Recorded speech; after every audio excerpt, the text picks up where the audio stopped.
Welcome to task hours. Task hours को configure करना बहुत ईजी है। 2 स्टेप में होता है। पहले आप अपने टीम मेंबर्स को ऐड करते हैं और उनके यूज़र नेम और पासवर्ड क्रिएट करते हैं। दूसरा स्टेप, उनके विंडोज़ डेस्कटॉप पर आप डेस्कटॉप क्लाइंट को डाउनलोड करते हैं, इंस्टॉल करते हैं और इंस्टॉल करने के बाद जो आपने यूज़र नेम और पासवर्ड एलोकेट किए हैं उनसे वो लॉगिन करेंगे। लॉगिन करने के बाद डेली बेसिस पर उन्हें चेक इन और चेकआउट करना है। चेक इन और चेकआउट करने से उनकी डेली बेसिस पर चेक इन टाइम यानी जब कब वो आए हैं और चेकआउट टाइम कब वो गए हैं ऑटोमेटिकली मार्क हो जाता है। टाइम रजिस्टर करते हैं तो इस स्क्रीन पर आते हैं। ये स्क्रीन आपको वही स्टेप्स बताती है जो मैंने अभी आपको बताए हैं वीडियो में। इन स्टेप्स को करने के बाद आप कंटिन्यू टू डैशबोर्ड कर सकते हैं। डैशबोर्ड आपको एक समरी दिखाता है, जो भी टाइम लॉग हुआ है, जो भी अटेंडेंस मार्क हुई है उसके लिए। फॉर एग्ज़ाम्पल जो पहला सेक्शन है वो दिखाता है कि आज कितने एब्सेंट हैं, कितने लेट हैं और कितने लोग प्रेजेंट हैं। सेम वे में जो भी लोग प्रेजेंट हैं उनमें से कितने लोग कनेक्टेड हैं टास्क आवर के थ्रू और कितने डिसकनेक्टेड हैं। सेम वे में कितना टाइम लॉग हुआ है और कितना टाइम लॉग होना चाहिए था, कितनी वैल्यू लॉग हुई है बेस्ड ऑन टास्क वैल्यू और कितनी वैल्यू लॉग होनी चाहिए थी, ये आप इसमें देख सकते हैं। दूसरा, इसमें टाइम बाइफर्केशन दी जाती है। पहली चीज़, डेस्कटॉप टाइम कितना है। बेसिकली जो भी आपके यूज़र्स हैं, एम्प्लॉयज़ हैं, उन्होंने डेस्कटॉप क्लाइंट पर जब वो डेस्कटॉप पर काम कर रहे थे तो कितना टाइम लॉग किया, और जब उनके डेस्कटॉप पर कोई एक्टिविटी नहीं थी, ये कई रीज़न से हो सकता है, जैसे कि मीटिंग में हैं या कोई ऐसा काम कर रहे हैं जो डेस्कटॉप के ऊपर नहीं किया जाता, तो ऐसे किसी एक्टिविटी के थ्रू भी हो सकता है। तो ये 2 टाइम में डिवाइड हो जाता है। पहला डेस्कटॉप टाइम जो कंप्यूटर के ऊपर किया गया है, और अदर टाइम जो कंप्यूटर के ऊपर काम नहीं किया गया है पर एम्प्लॉयज़ अपना टास्क लॉग कर रहे हैं। सेम वे में आप हॉलीडेज़ देख सकते हैं। ये प्लानिंग पर्पज़ से हेल्पफुल होता है कि अपकमिंग हॉलीडेज़ कौन से हैं। तो डैशबोर्ड आपको बेसिकली एक समरी देता है पूरे दिन भर की। ये अगर आपकी मल्टीपल ब्रांचेस हैं तो आप सभी ब्रांचेस की समरी देख सकते हैं, प्लस वन इंडिविजुअल ब्रांचेस की समरी भी इसमें देखी जा सकती है। सेम वे में जो भी एम्प्लॉयज़ अपने टास्क को लॉग कर रहे हैं वो एक्टिव एम्प्लॉयज़ की लिस्ट में आ जाते हैं, और आप यहाँ पर देख पाएंगे कि वो कौन से टास्क पर वर्क कर रहे हैं। उन्होंने मान लीजिए 2 घंटे का टाइम दिया है तो वो कितना टाइम स्पेंड हो चुका है, उनकी क्या प्रोग्रेस है, कितने बजे उन्होंने स्टार्ट किया था और कितना टाइम ऑलरेडी उस टास्क के ऊपर वो लॉग कर चुके हैं।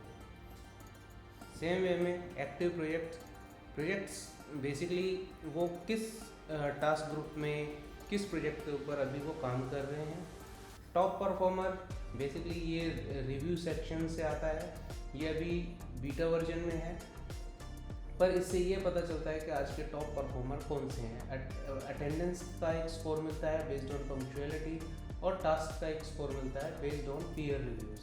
सो ओवरऑल स्कोर इन दोनों के बेसिस पर बनता है, तो आप टॉप परफॉर्मर उससे जान सकते हैं।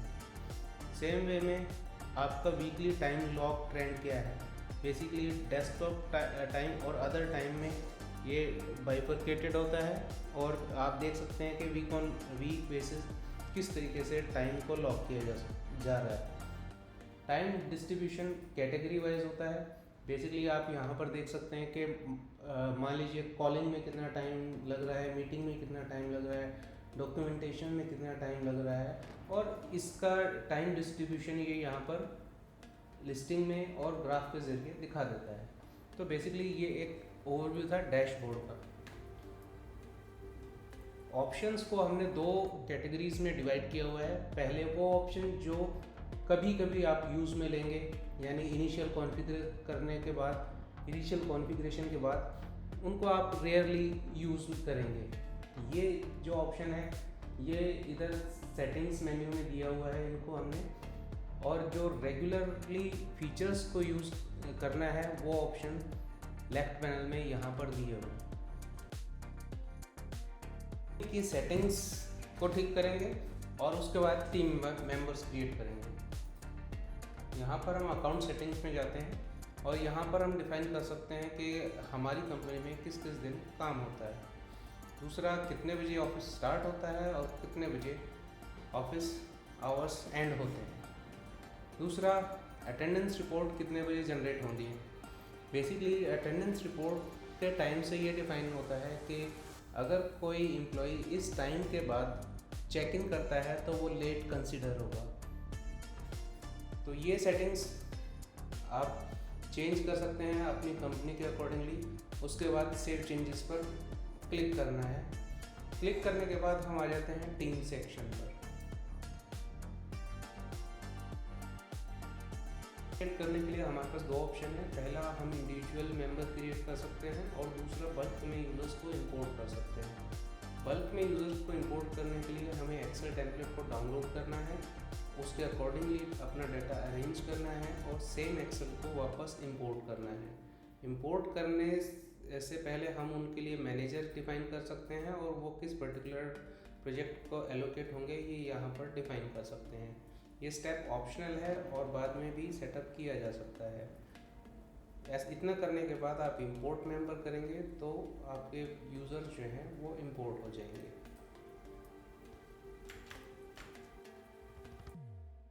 मेंबर क्रिएट करने के लिए हम ऐड न्यू मेंबर पर क्लिक करेंगे, एम्प्लॉय कोड डिफाइन करेंगे, employee name, designation, contact number,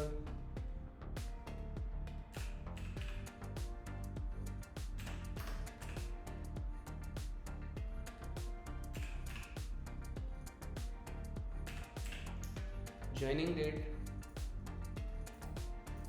कब उस एम्प्लॉय ने आपको ज्वाइन किया है, लीविंग डेट तब डिफाइन करेंगे अगर एम्प्लॉय आपके यहाँ से चेंज कर जाता है। एम्प्लॉय का ईमेल आईडी हम प्रोवाइड करेंगे, ये ईमेल आईडी ही एम्प्लॉय का लॉगिन नेम बनता है। हम पासवर्ड डिफाइन करेंगे,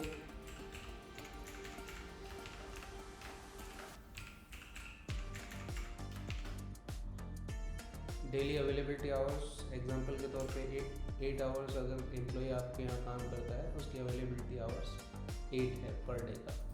पर आवर कॉस्ट हम यहाँ पर डिफाइन कर सकते हैं जो कि उसकी मंथली सैलरी के बेसिस पे निकाली जा सकती है। बाय डिफ़ॉल्ट हम इसे एम्प्लॉय रोल देंगे। एडिशनल रोल्स इसमें एप्लीकेशन में एडिशनल एक्सेस प्रोवाइड करेंगे। हम इस एम्प्लॉय का मैनेजर चूज़ करेंगे और एक डिफ़ॉल्ट प्रोजेक्ट चूज़ करेंगे जिसमें वो अपने टास्क को लॉग कर सकता है। बाय डिफ़ॉल्ट आप जनरल टास्क को यूज़ कर सकते हैं अगर वो कोई प्रोजेक्ट्स आपने नहीं क्रिएट किए हैं। मेंबर को एक्टिव डिफाइन करना है और सेव करना है।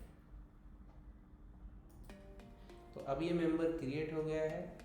जो ध्यान रखने वाली बात यह है कि मेंबर को कोई ना कोई लाइसेंस अप्लाई होना चाहिए, तभी वो इस सिस्टम में लॉगिन कर पाएगा, अदरवाइज़ लॉगिन नहीं कर पाएगा। और लाइसेंस अप्लाई करने के लिए आप यहाँ अप्लाई लाइसेंस ऑप्शन को यूज़ कर सकते हैं और मेंबर को सिलेक्ट करके लाइसेंस को अप्लाई कर सकते हैं। लाइसेंस अप्लाई होने के बाद ये मेंबर इस सिस्टम में लॉगिन कर पाएगा डेस्कटॉप क्लाइंट के थ्रू और अपनी अटेंडेंस और टाइमशीट मार्क कर पाएगा। के बाद नेक्स्ट स्टेप होता है कि आपके मेंबर्स अगर वो मोबाइल ऐप यूज़ करना चाहते हैं तो मोबाइल ऐप स्टोर से डाउनलोड कर सकते हैं। यहाँ पर हमने ऐप स्टोर का और गूगल प्ले स्टोर का लिंक प्रोवाइड किया है, या वो डेस्कटॉप क्लाइंट डाउनलोड कर सकते हैं। यहाँ पर डेस्कटॉप क्लाइंट को डाउनलोड करने का लिंक हमने प्रोवाइड किया है। इसको क्लिक करने पर आप डाउनलोड की स्क्रीन पर पहुँच जाते हैं और यहाँ से आप डेस्कटॉप क्लाइंट को डाउनलोड कर सकते हैं। डेस्कटॉप क्लाइंट जब इंस्टॉल करते हैं तो कुछ अगर भी दिक्कत आती है तो यहाँ पर ट्रबल शूटिंग गाइड आपको प्रोवाइड की गई है। यहाँ पर स्टेप प्रोवाइड किए गए हैं। इन स्टेप्स को यूज़ करके आप इंस्टॉलेशन को कंप्लीट कर सकते हैं।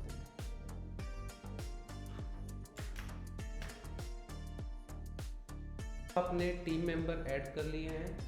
टीम मेंबर्स ने डेस्कटॉप क्लाइंट डाउनलोड कर लिया है और वो अपना टास्क लॉग कर रहे हैं। डेली बेसिस पे चेक इन और चेकआउट कर रहे हैं।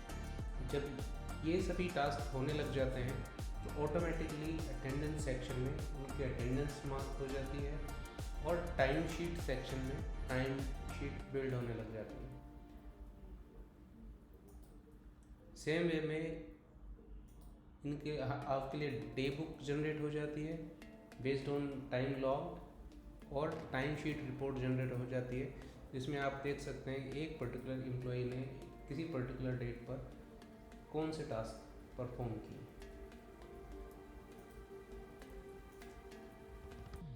वापस अटेंडेंस सेक्शन पर आते हैं।